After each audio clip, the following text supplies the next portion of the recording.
الحمد لله رب العالمين الصلاة والسلام على خاتم النبيين وعلى آله وصحبه أجمعين أما بعد فأعوذ بالله من الشيطان الرجيم بسم الله الرحمن الرحيم قال الله تعالى في سورة المائدة سماعون للكذب أكالون للسحت فإن جاءوك فاحكم بينهم أو أعرض عنهم وَإِن تُعْرِضْ عَنْهُمْ فَلَن يَضُرُّوكَ شَيْئًا وَإِنْ حَكَمْتَ فَاحْكُم بَيْنَهُم بِالْقِسْطِ إِنَّ اللَّهَ يُحِبُّ الْمُقْسِطِينَ۔ ترجمہ: یہ جھوٹی باتیں بنانے کے جاسوسی کرنے والے اور رشوت کا حرام مال کھانے والے ہیں۔ اگر یہ تمہارے پاس کوئی مقدمہ فیصل کرانے کو آئیں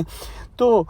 تم ان میں فیصلہ کر دینا یا اعراض کرنا، اور اگر ان سے اعراض کرو گے تو وہ تمہارا کچھ بھی نہیں بگاڑ سکیں گے، اور اگر فیصلہ کرنا چاہو تو انصاف کا فیصلہ کرنا کہ خدا انصاف کرنے والوں کو دوست رکھتا ہے۔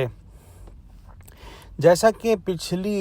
آیت کی تفسیر میں بیان ہوا کہ یہودی حضور صلی اللہ علیہ وآلہ وسلم کی خدمت میں اپنا ایک مقدمہ لے کر آئے اس نیت سے کہ آپ صلی اللہ علیہ وآلہ وسلم کچھ اور فیصلہ دیں گے، اور جب فیصلہ ان کی مرضی کے خلاف ہوا تو پھر انہوں نے وہ فیصلہ نہ مانا۔ اس واقعے کی تفصیل ہم نے پچھلی آیت کے اندر پڑھی۔ ایک حضرت ابن عباس کا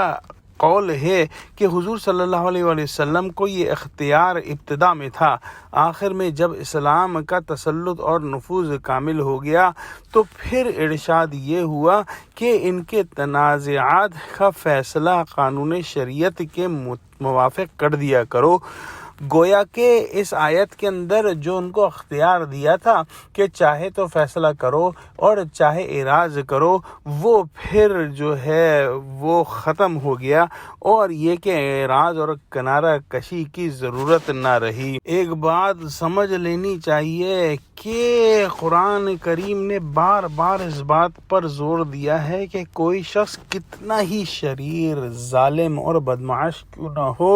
کتنا ہی بڑا تمہارا دشمن نہ ہو، لیکن اس کے حق میں بھی تمہارا دامن عدالت ناانصافی کے چھینٹوں سے داغدار نہ ہونے پائے،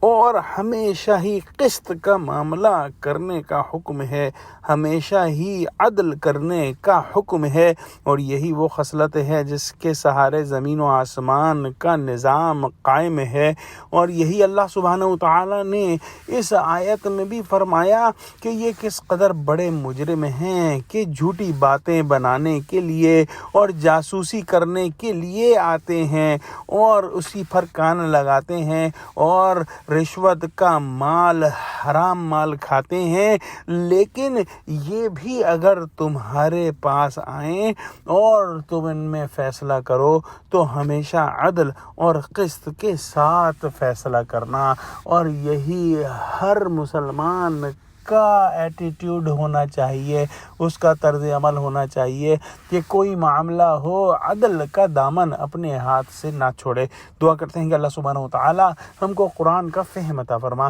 آمین۔ وآخر دعوانا الحمد للہ رب العالمین۔ السلام علیکم ورحمۃ اللہ وبرکاتہ۔